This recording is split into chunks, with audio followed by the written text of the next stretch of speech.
নমস্কার। তনুর গল্প সম্ভারে আমি তনুশ্রী আমার সমস্ত শ্রোতা বন্ধুদের স্বাগত জানাই।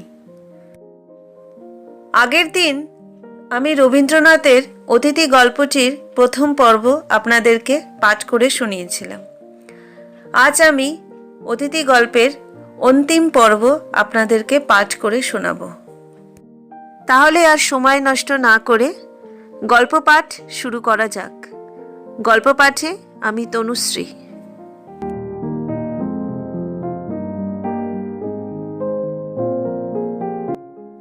নন্দীগ্রাম কখন ছাড়াইয়া গেল তারাপদ তাহার খোঁজ লইল না। অত্যন্ত মৃদুমন্দ গতিতে বৃহৎ নৌকা কখনো পাল তুলিয়া কখনো গুণ টানিয়া নানা নদীর শাখা প্রশাখার ভিতর দিয়া চলিতে লাগিল। নৌকারোহীদের দিনগুলিও এই সকল নদী উপনদীর মতো শান্তিময় সৌন্দর্যময় বৈচিত্র্যের মধ্য দিয়া সহজ সৌম্য গমনে মৃদুমিষ্ট কলস্বরে প্রবাহিত হইতে লাগিল। কাহারও কোনরূপ তাড়া ছিল না। মধ্যাহ্নে স্নানাহারে অনেকক্ষণ বিলম্ব হইত। এদিকে সন্ধ্যা হইতে না হইতেই একটা বড় দেখিয়া গ্রামের ধারে ঘাটের কাছে ঝিল্লি মন্দ্রিত খদ্দত খচিত বনের পার্শ্বে নৌকা বাঁধিত। এমনি করিয়া দিন দশেকে নৌকা কাঁঠালিয়ায় পৌঁছিল। জমিদারের আগমনে বাড়ি হইতে পালকি এবং টাটু ঘোড়ার সমাগম হইল এবং বাঁশের লাঠি হস্তে পাইক বরকন্দাজের দল ঘন ঘন বন্দুকের ফাঁকা আওয়াজে গ্রামের উৎকণ্ঠিত কাক সমাজকে যৎপরনাস্তি মুখর করিয়া তুলিল। এই সমস্ত সমারোহে কাল বিলম্ব হইতেছে। ইতিমধ্যে তারাপদ নৌকা হইতে দ্রুত নামিয়া একবার সমস্ত গ্রাম পর্যটন করিয়া লইল।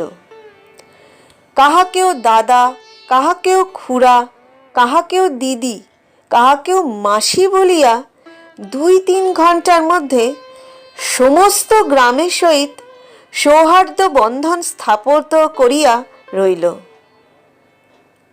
কোথাও তাহার প্রকৃত কোনো বন্ধন ছিল না বলিয়াই এই বালক আশ্চর্য সত্বর ও সহজে সকলেরই সহিত পরিচয় করিয়া লইতে পারিত। তারাপদ দেখিতে দেখিতে অল্প দিনের মধ্যেই গ্রামের সমস্ত হৃদয় অধিকার করিয়া লইল। এত সহজে হৃদয় হরণ করিবার কারণ এই, তারাপদ সকলেরই সঙ্গে তাহাদের নিজের মতো হইয়া স্বভাবতই যোগ দিতে পারিত। সে কোনো প্রকার বিশেষ সংস্কারের দ্বারা বদ্ধ ছিল না, অথচ সকল অবস্থা সকল কাজের প্রতি তাহার এক প্রকার সহজ প্রবণতা ছিল। বালকের কাছে সে সম্পূর্ণ স্বাভাবিক বালক, অথচ তাহাদের হইতে শ্রেষ্ঠ ও স্বতন্ত্র বৃদ্ধের কাছে সে বালক নহে, অথচ জ্যাঠাও নহে। রাখালের সঙ্গে সে রাখাল, অথচ ব্রাহ্মণ। সকলের সকল কাজেই সে চিরকালের সহযোগীর ন্যায় অভ্যস্তভাবে হস্তক্ষেপ করে। ময়রার দোকানে গল্প করিতে করিতে ময়রা বলে, দাদা ঠাকুর একটু বসো তো ভাই, আমি আসছি। তারাপদ অম্লান বদনে দোকানে বসিয়া একখানা শালপাতা লইয়া সন্দেশের মাছি তাড়াইতে প্রবৃত্ত হয়। ভিয়ান করিতেও সে মজবুত। তাঁতের রহস্য তাহার কিছু কিছু জানা আছে। কুমারের চক্রচালনও তাহার সম্পূর্ণ অজ্ঞাত নহে। তারাপদ সমস্ত গ্রামটি আয়ত্ত করিয়া লইল। কেবল গ্রামবাসিনী একটি বালিকার ঈর্ষা সে এখনো জয় করিতে পারিল না। এই বালিকাটি তারাপদর সুদূরে নির্বাসন তীব্রভাবে কামনা করিতেছে জানিয়াই বোধ করি তারাপদ এই গ্রামে এতদিন আবদ্ধ হইয়া রইল। কিন্তু বালিকাবস্থাতেও নারীদের অন্তর্রহস্য ভেদ করা সুকঠিন। চারুশশী তাহাই প্রমাণ দিল। বামন ঠাকুরনের মেয়ে সোনামণি 5 বছর বয়সে বিধবা হয়। সেই চারুর সমবয়সী সখী। তাহার শরীর অসুস্থ থাকাতে গৃহ প্রত্যাগত শোকের সহিত সে কিছুদিন সাক্ষাৎ করিতে পারে নাই। সুস্থ হইয়া যেদিন দেখা করিতে আসিল, সেদিন প্রায় বিনা কারণেই দুই সখীর মধ্যে একটু মনোবিচ্ছেদ ঘটিবার উপক্রম হইল। চারু অত্যন্ত ফাঁদিয়া গল্প আরম্ভ করিয়াছিল। সে ভাবিয়াছিল তারাপদ নামক তাহাদের নবার্জিত পরম রত্নটির আহরণ কাহিনী সব বিস্তারে বর্ণনা করিয়া সে তাহার সখীর কৌতূহল এবং বিস্ময় সপ্তমে চড়াইয়া দিবে। কিন্তু যখন সে শুনিল তারাপদ সোনামণির নিকট কিছু মাত্র অপরিচিত নহে, বামন ঠাকুরনকে সে মাসি বলে এবং সোনামণি তাহাকে দাদা বলিয়া থাকে, যখন শুনিল তারাপদ কেবল যে বাঁশিতে কীর্তনের সুর বাজাইয়া মাতা ও কন্যার মনোরঞ্জন করিয়াছে তাহা নয়, সোনামণির অনুরোধে তাহাকে সহস্তে একটি বাঁশের বাঁশি বানাইয়া দিয়াছে। তাহাকে কতদিন উচ্চ শাখা হইতে ফল ও কণ্টক শাখা হইতে ফুল পাড়িয়া দিয়াছে। তখন চারুর অন্তঃকরণে যেন তপ্তশীল বিধিতে লাগিল। চারু জানিত তারাপদ বিশেষ রূপে তাহাদেরই তারাপদ, অত্যন্ত গোপনে সংরক্ষণীয়। ইতর সাধারণে তাহার একটু আধটু আভাস মাত্র পাইবে, অথচ কোনো মতে নাগাল পাইবে না। দূর হইতে তাহার রূপে গুণে মুগ্ধ হইবে এবং চারুশশীদের ধন্যবাদ দিতে থাকিবে। এই আশ্চর্য দুর্লভ দৈবলব্ধ ব্রাহ্মণ বালকটি সোনামণির কাছে কেন সহজগম্য হইল? আমরা যদি এত যত্ন করিয়া না আনিতাম, এত যত্ন করিয়া না রাখিতাম, তাহা হইলে সোনামণিরা তাহার দর্শন পাইত কোথা হইতে? সোনামণির দাদা শুনিয়া সর্বশরীর জ্বলিয়া যায়। যে তারাপদকে চারু মনে মনে বিদ্বেষরে জর্জর করিতে চেষ্টা করিয়াছে, তাহারই একাধিকার লইয়া এমন প্রবল উদ্বেগ কেন? বুঝিবে কাহার সাধ্য? সেই দিনই অপর একটা তুচ্ছ সূত্রে সোনামণির সহিত চারুর মর্মান্তিক আড়ি হইয়া গেল এবং সে তারাপদর ঘরে গিয়া তাহার শখের বাঁশিটি বাহির করিয়া তাহার উপর লাফাইয়া মারাইয়া নির্দয়ভাবে ভাঙিতে লাগিল। চারু যখন প্রচণ্ড আবেগে বংশী ধ্বংসকার্যে নিযুক্ত আছে, এমন সময় তারাপদ আসিয়া ঘরে প্রবেশ করিল। সে বালিকার এই প্রলয় মূর্তি দেখিয়া আশ্চর্য হইয়া গেল। কহিল, চারু, আমার বাঁশিটা ভাঙছ কেন? চারু রক্ত নেত্রের রক্তিম মুখে, বেশ করছি, খুব করছি বলিয়া আরো বার দুই চার বিদীর্ণ বাঁশির ওপর অনাবশ্যক পদাঘাত করিয়া উচ্ছ্বসিত কণ্ঠে কাঁদিয়া ঘর হইতে বাহির হইয়া গেল। তারাপদ বাঁশিটা তুলিয়া উল্টিয়া পাল্টিয়া দেখিল, তাহাতে আর পদার্থ নাই। অকারণে তাহার পুরাতন নিরপরাধ বাঁশিটার এই আকস্মিক দুর্গতি দেখিয়া সে আর হাস্য সম্বরণ করিতে পারিল না। চারুশশী প্রতিদিনই তাহার পক্ষে পরম কৌতূহলের বিষয় হইয়া উঠিল। তাহার আরেকটি কৌতূহলের ক্ষেত্র ছিল মতিলাল বাবুদের লাইব্রেরিতে ইংরাজি ছবির বইগুলি। বাহিরের সংসারের সহিত তাহার যথেষ্ট পরিচয় হইয়াছে। কিন্তু এই ছবির জগতে সে কিছুতেই ভালো করিয়া প্রবেশ করিতে পারে না। কল্পনার দ্বারা আপনার মনে অনেকটা পূরণ করিয়া লইত, কিন্তু তাহাতে মন কিছুতেই তৃপ্তি মানিত না। ছবির বহির প্রতি তারাপদর এই আগ্রহ দেখিয়া একদিন মতিলাল বাবু বলিলেন, ইংরেজি শিখবে? তাহলে এ সমস্ত ছবির মানে বুঝতে পারবে। তারাপদ তৎক্ষণাৎ বলিল, শিখব। মতিবাবু খুব খুশি হইয়া গ্রামের এন্ট্রান্স স্কুলের হেডমাস্টার রামরতন বাবুকে প্রতিদিন সন্ধেবেলায় এই বালকের ইংরাজি অধ্যাপন কার্যে নিযুক্ত করিয়া দিলেন।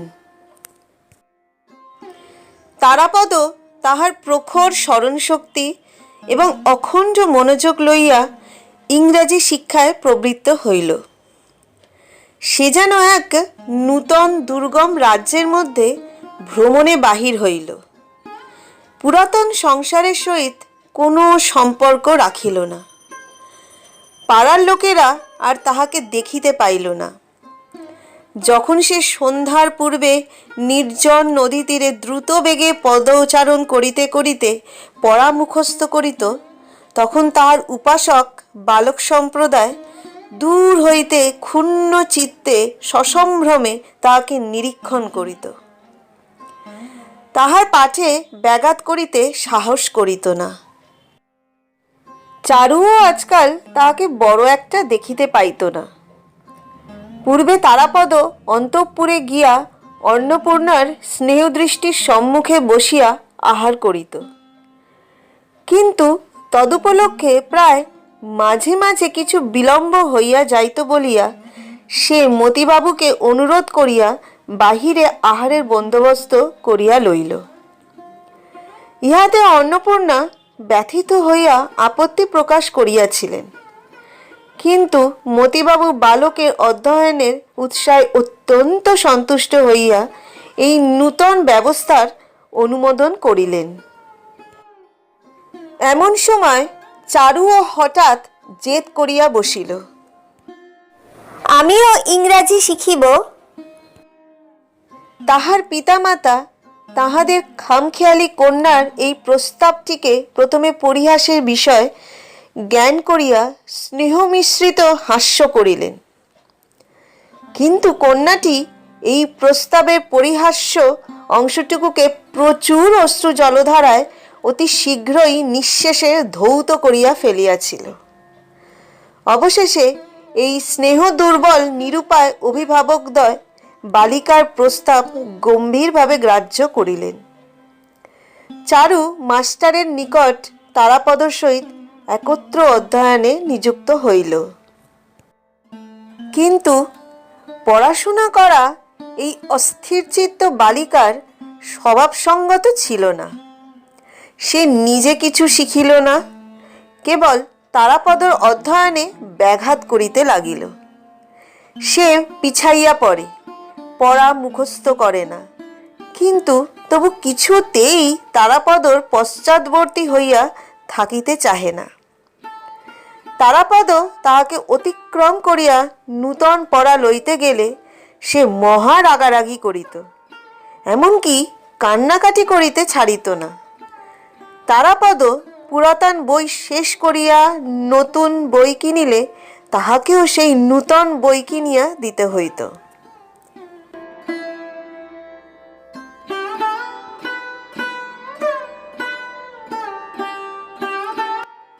তারাপদ অবসরের সময় নিজে ঘরে বসিয়া লিখিত এবং পড়া মুখস্থ করিত।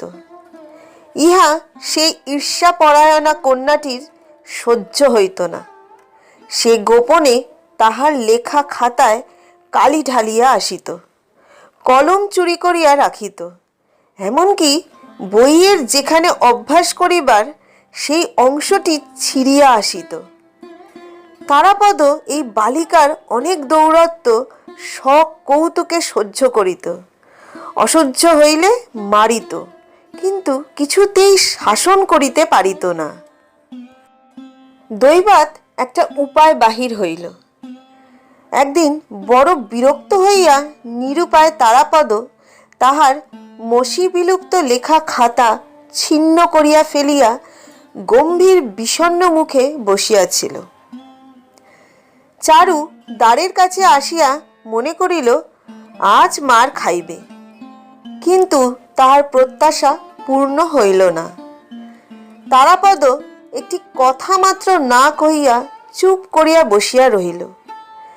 বালিকা ঘরের ভিতরে বাহিরে ঘুরঘুর করিয়া বেড়াইতে লাগিল। বারংবার এত কাছে ধরা দিল যে তারাপদ ইচ্ছে করিলে অনায়াসেই তাহার পৃষ্ঠা এক চপেটাঘাত বসাইয়া দিতে পারিত, কিন্তু সে তাহা না দিয়া গম্ভীর হইয়া রহিল। বালিকা মহা মুশকিলে পড়িল। কেমন করিয়া ক্ষমা প্রার্থনা করিতে হয় সে বিদ্যা তাহার কোনো কালেই অভ্যাস ছিল না। অথচ অনুত্তপ্ত ক্ষুদ্র হৃদয়টি তাহার সহপাঠীর ক্ষমালাভের জন্য একান্ত কাতর হইয়া উঠিল। অবশেষে কোনো উপায় না দেখিয়া ছিন্ন খাতার এক টুকরা লইয়া তারাপদর নিকটে বসিয়া খুব বড় বড় করিয়া লিখিল, আমি আর কখনো খাতায় কালি মাখাবো না। লেখা শেষ করিয়া সেই লেখার প্রতি তারাপদর মনোযোগ আকর্ষণের জন্য অনেক প্রকার চাঞ্চল্য প্রকাশ করিতে লাগিল। দেখিয়া তারাপদ হাস্য সম্বরণ করিতে পারিল না, হাসিয়া উঠিল। তখন বালিকা লজ্জায় ক্রোধে ক্ষিপ্ত হইয়া উঠিয়া ঘর হইতে দ্রুত বেগে ছুটিয়া বাহির হইয়া গেল। যে কাগজের টুকরোয় সে স্বহস্তে দীনতা প্রকাশ করিয়াছে সেটা অনন্তকাল এবং অনন্ত জগৎ হইতে সম্পূর্ণ লোপ করিতে পারিলে তবে তাহার হৃদয়ের নিদারুণ ক্ষোভ মিটিতে পারিত।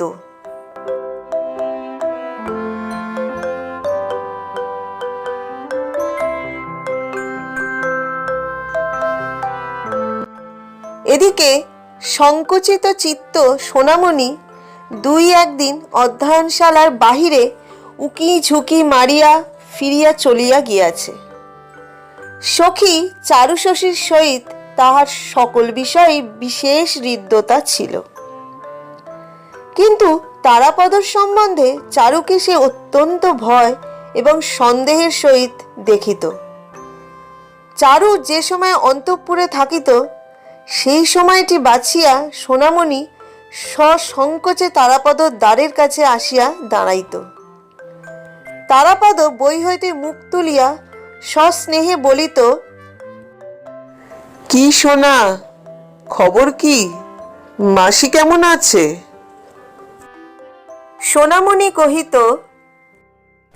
অনেকদিন যাওনি, মা তোমাকে একবার যেতে বলেছে। মার কোমরে ব্যথা বলে দেখতে আসতে পারে না। এমন সময় হয়তো হঠাৎ চারু আসিয়া উপস্থিত। সোনামণি শশব ব্যস্ত। সে যেন গোপনে তাহার সখীর সম্পত্তি চুরি করিতে আসিয়াছিল। চারু কণ্ঠস্বর সপ্তমে চড়াইয়া চোখ মুখ ঘুরাইয়া বলিত, এই সোনা, তুই পড়ার সময় গোল করতে এসেছিস? আমি এখনই বাবাকে গিয়ে বলে দেবো। যেন তিনি নিজে তারাপদর একটি প্রবীণা অভিভাবিকা। তাহার পড়াশোনায় লেশমাত্র ব্যাঘাত না ঘটে, রাত্রি দিন ইহার প্রতি তাহার একমাত্র দৃষ্টি।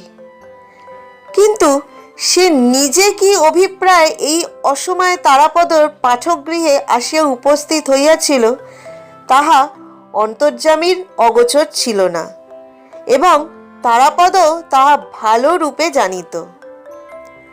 কিন্তু সোনামণি বেচারা ভীত হইয়া তৎক্ষণাৎ একরাশ মিথ্যা কৈফিয়ত সৃজন করিত।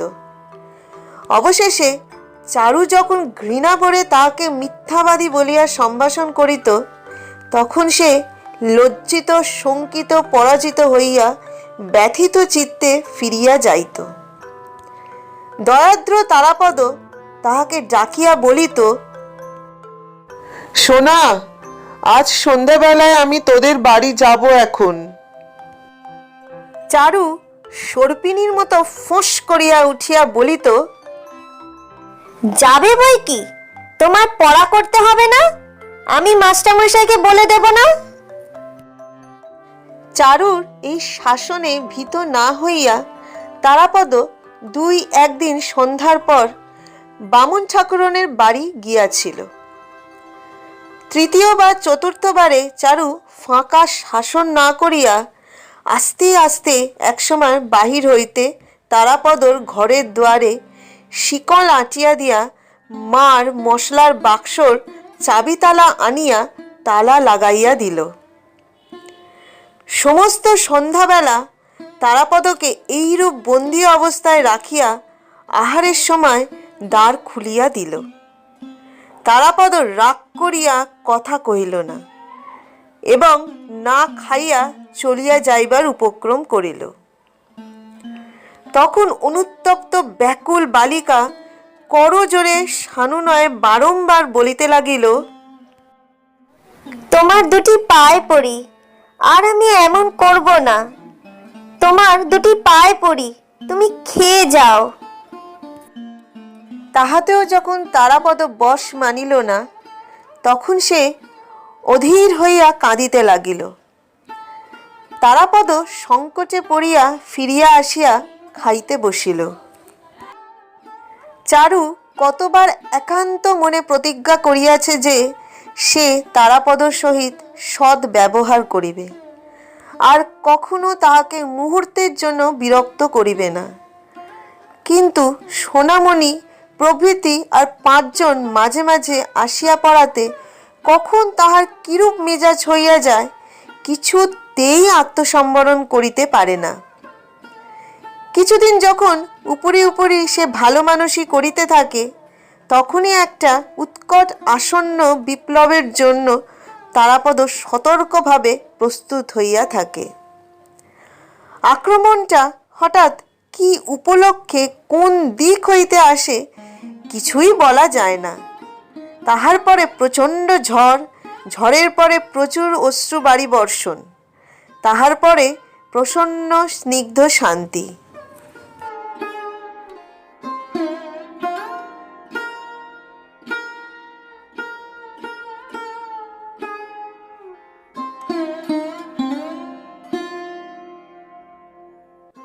এমনই করিয়া প্রায় 2 বৎসর কাটিল। এত সুদীর্ঘকালের জন্য তারাপদ কখনো কাহারও নিকট ধরা দেয় নাই। বোধ করি পড়াশোনার মধ্যে তাহার মন এক অপূর্ব আকর্ষণে বদ্ধ হইয়াছিল। বোধ করি বয়োবৃদ্ধি সহকারে তাহার প্রকৃতি পরিবর্তন আরম্ভ হইয়াছিল এবং স্থায়ী হইয়া বসিয়া সংসারের সুখ স্বচ্ছন্দতা ভোগ করিবার দিকে তাহার মন পড়িয়াছিল। বোধ করি তাহার সহপাঠিকা বালিকার নিয়ত দৌরাত্ম্যচঞ্চল সৌন্দর্য অলক্ষিতভাবে তাহার হৃদয়ের উপর বন্ধন বিস্তার করিতেছিল। এদিকে চারুর বয়স 11 উত্তীর্ণ হইয়া যায়। মতিবাবু সন্ধান করিয়া তাহার মেয়ের বিবাহের জন্য 2-3টি ভালো ভালো সম্বন্ধ আনাইলেন। কন্যার বিবাহ বয়স উপস্থিত হইয়াছে জানিয়া মতিবাবু তাহার ইংরাজি পড়া ও বাহিরে যাওয়া নিষেধ করিয়া দিলেন। এই আকস্মিক অবরোধে চারু ঘরের মধ্যে ভারী একটা আন্দোলন উপস্থিত করিল। তখন একদিন অন্নপূর্ণা মতিবাবুকে ডাকিয়া কহিলেন, পাত্রের জন্যে তুমি অত খোঁজ করে বেড়াচ্ছ কেন? তারাপদ ছেলেটি তো বেশ, আর তোমার মেয়েরও ওকে পছন্দ হয়েছে। শুনিয়া মতিবাবু বিস্ময় প্রকাশ করিলেন। কহিলেন, সেও কি কখনো হয়? তারাপদর কুলশীল কিছুই জানা নাই। আমার একটি মাত্র মেয়ে, আমি ভালো ঘরে দিতে চাই। একদিন রায়ডাঙ্গার বাবুদের বাড়ি হইতে মেয়ে দেখিতে আসিল। চারুকে বেশভূষা পরাইয়া বাহির করিবার চেষ্টা করা হইল। সে শোবার ঘরের দ্বার রুদ্ধ করিয়া বসিয়া রহিল, কিছুতেই বাহির হইল না। মতিবাবু ঘরের বাহির হইতে অনেক অনুনয় করিলেন, ভৎসনা করিলেন, কিছুতেই কিছু ফল হইল না। অবশেষে বাহিরে আসিয়া রায়ডাঙ্গার দূতবর্গের নিকট মিথ্যা করিয়া বলিতে হইল, কন্যার হঠাৎ অত্যন্ত অসুখ করিয়াছে, আজ আর দেখানো হইবে না। তাহারা ভাবিল মেয়ের বুঝি কোনো একটা দোষ আছে, তাই এইরূপ চাতুরী অবলম্বন করা হইল। তখন মতিবাবু ভাবিতে লাগিলেন, তারাপদ ছেলেটি দেখিতে শুনিতে সকল হিসাবেই ভালো, উহাকে আমি ঘরেই রাখিতে পারিব। তাহা হইলে আমার একমাত্র মেয়েটিকে পরের বাড়ি পাঠাইতে হইবে না। ইহাও চিন্তা করিয়া দেখিলেন, তাহার অশান্ত অবাধ্য মেয়েটির দুরন্তপানা তাহাদের স্নেহের চক্ষে যতই মার্জনীয় বোধ হইউক, শ্বশুর বাড়িতে কেহ সহ্য করিবে না। তখন স্ত্রী পুরুষে অনেক আলোচনা করিয়া তারাপদ দেশে তাহার কৌলিক সংবাদ সন্ধান করিবার জন্য লোক পাঠাইলেন। খবর আসিল যে বংশ ভালো, কিন্তু দরিদ্র। তখন মতিবাবু ছেলের মা এবং ভাইয়ের নিকট বিবাহের প্রস্তাব পাঠাইলেন। তাহারা আনন্দে উচ্ছ্বসিত হইয়া সম্মতি দিতে মুহূর্ত মাত্র বিলম্ব করিলেন না।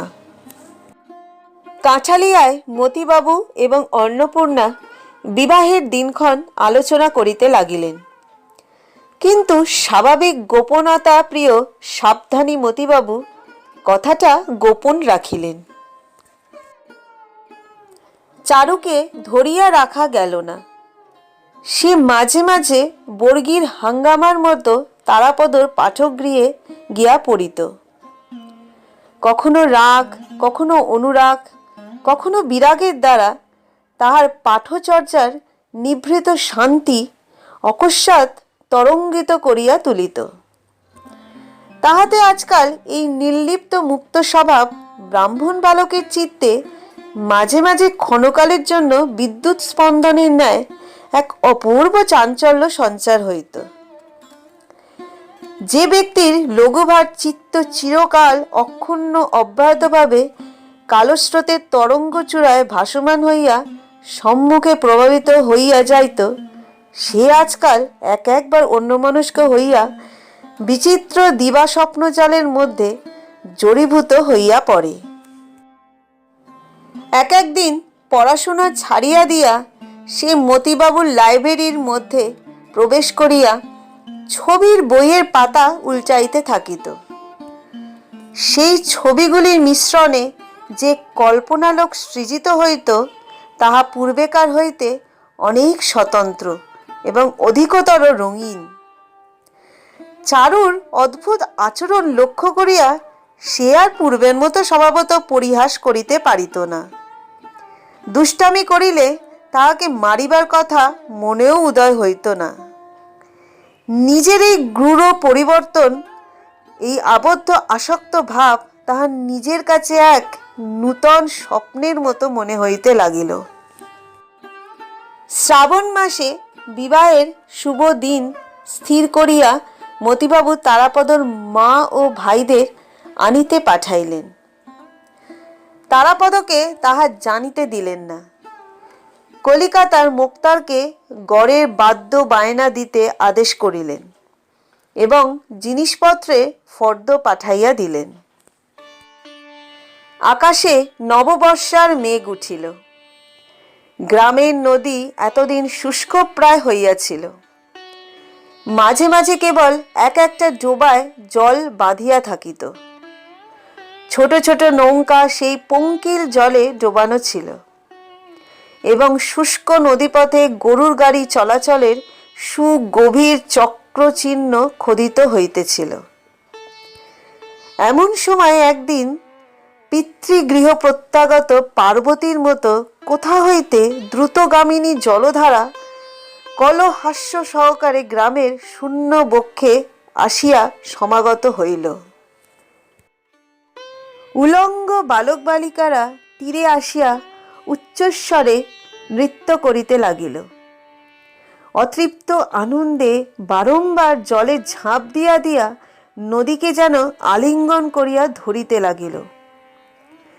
কুটিরবাসিনীরা তাহাদের পরিচিত প্রিয় সঙ্গিনীকে দেখিবার জন্য বাহির হইয়া আসিল।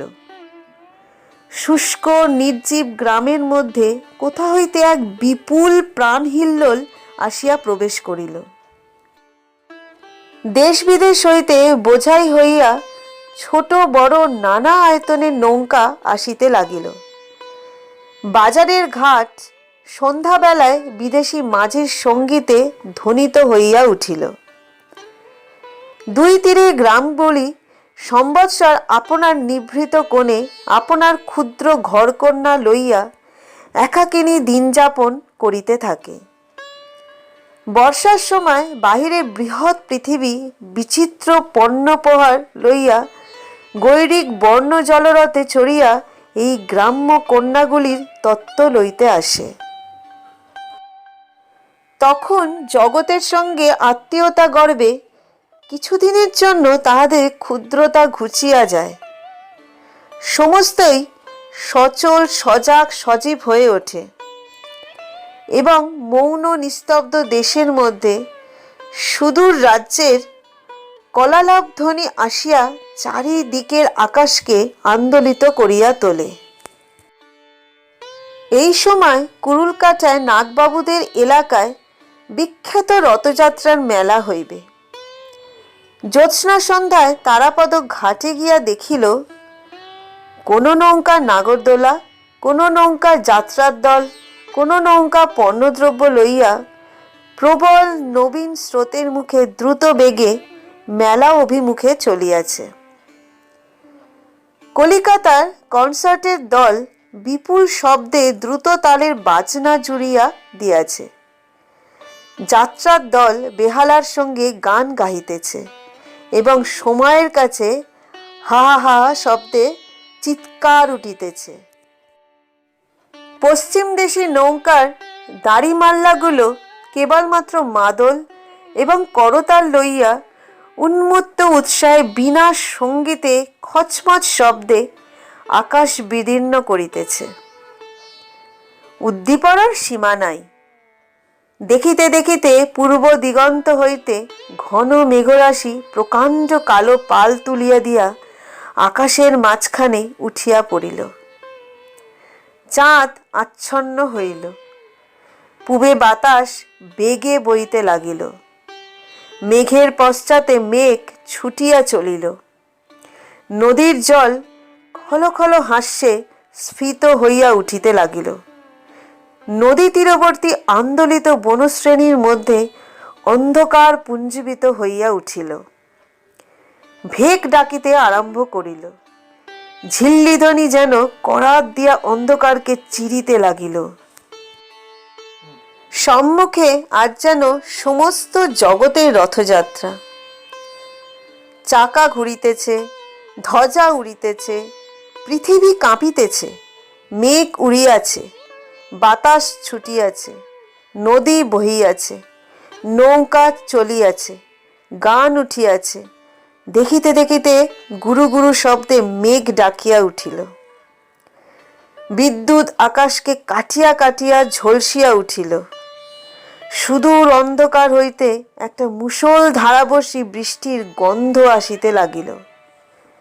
কেবল নদীর এক তীরে এক পার্শ্বে কাঁঠালিয়া গ্রাম আপন কুটির দ্বার বন্ধ করিয়া দীপ নিবাইয়া দিয়া নিঃশব্দে ঘুমাইতে লাগিল।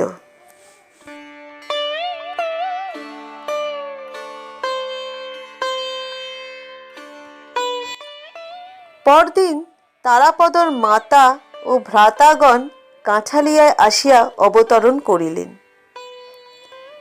পরদিন কলিকাতা হইতে বিবিধ সামগ্রীপূর্ণ 3খানা বড় নৌকা আসিয়া কাঁঠালিয়ার জমিদারি কাছারির ঘাটে লাগিল এবং পরদিন অতি প্রাতে সোনামণি কাগজে কিঞ্চিত আমসত্ত্ব ও পাতার ঠোঙায় কিঞ্চিত আচার লইয়া ভয়ে ভয়ে তারাপদ পাঠকগৃহদ্বারে আসিয়া নিঃশব্দে দাঁড়াইল।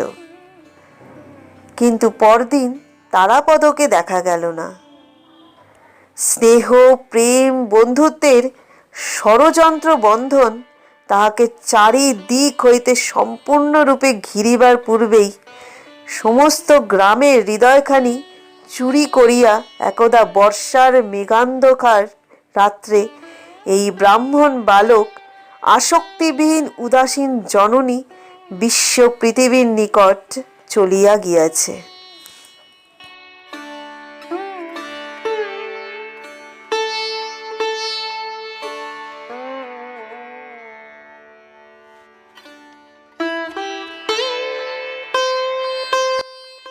এতক্ষণ আপনারা শুনছিলেন রবীন্দ্রনাথ ঠাকুরের অতিথি গল্পটির অন্তিম ভাগ বা অন্তিম পর্ব। যদি গল্পটি আপনাদের ভালো লেগে থাকে তাহলে একটা লাইক ও শেয়ার করে দেবেন। গল্প পাঠ আপনাদের কেমন লাগছে আপনারা আপনাদের মূল্যবান মতামত কমেন্ট বক্সে জানাবেন। আর যারা আমার চ্যানেলটাকে এখনো সাবস্ক্রাইব করেননি প্লিজ তারা আমার চ্যানেলটাকে সাবস্ক্রাইব করে দেবেন আর পাশে থাকা বেল আইকনটি প্রেস করে দেবেন যাতে আমার চ্যানেলের সমস্ত নোটিফিকেশন আপনাদের কাছে যায়। তাহলে আজকের মতো বিদায় নিলাম। আবার আসবো নতুন একটা গল্প নিয়ে। সবাই ভালো থাকবেন, সুস্থ থাকবেন।